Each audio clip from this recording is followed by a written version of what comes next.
Okay, as far as the ormes goes, ormes stands for orbitally rearranged metallic elements. Originally discovered way back in the Egyptian times, as far as historics go, and then after that it was rediscovered just recently in the 1800s, and again just recently in the 1980s with David Hudson. David Hudson used a sodium hydroxide method as far as reduction, and realized that this material was very unusual in that it did not appear normally in the spectrograph. It seems to be in a different quantum state. It's one of the only forms of matter that appears to be in the Bose-Einstein condensate state at room temperature, which would mean that it's also a superconductor. And ormes seem to have superconductor properties as well. Biologically, it's ubiquitous. It's everywhere. It's in the environment. It's in everything that's alive. So it's contained in the DNA. It's in the air. It's in the water. It's in the ground itself. So there's also a link to ormes with orgone energy. We think that, for example, this goes back to the time when David Hudson placed a small pile of ormes on a dish, exposed it to sunlight, and it just flashed and disappeared, changing its quantum state.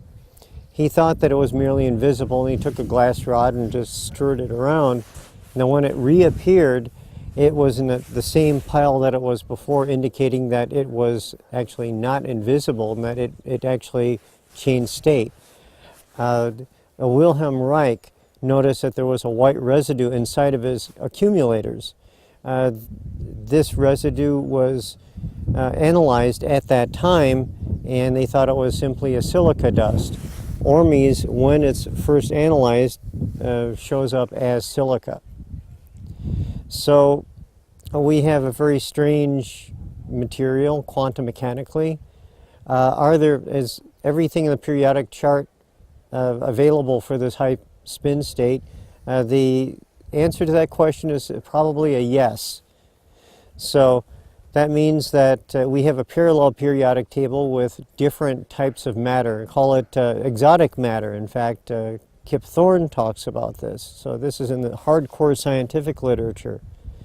So what else can we use this for? Well, medicinally, we can use it for recharging and regenerating tissue.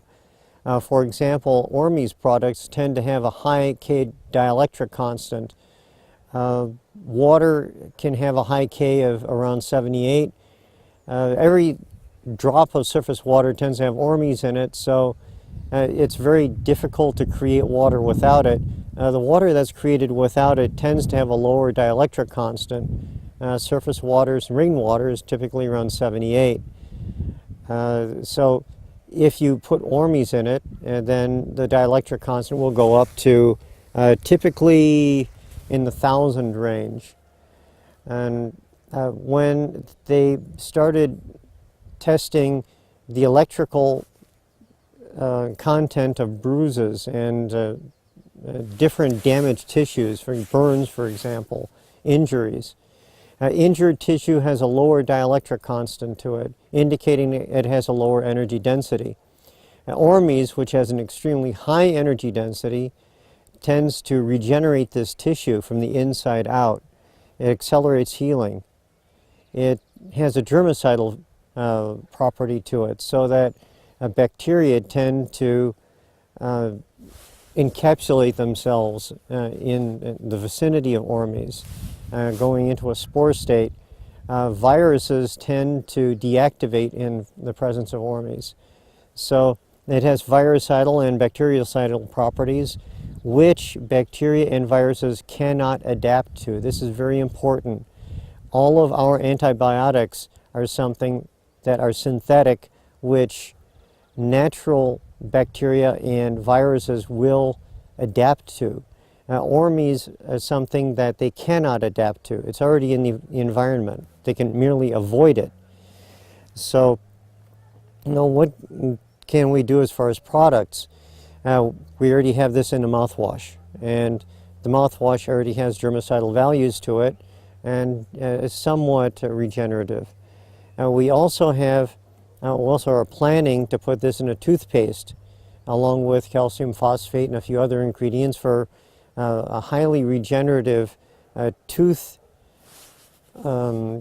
scrub instead of a toothpaste, and this will have regenerative values. We've already used it in burns. For example, I recently had a burn in a fireplace, and I placed the material on it directly, and it healed directly without a scar. There was a kind of a leathery skin forming on top of it, which fell off with new skin underneath without a scar.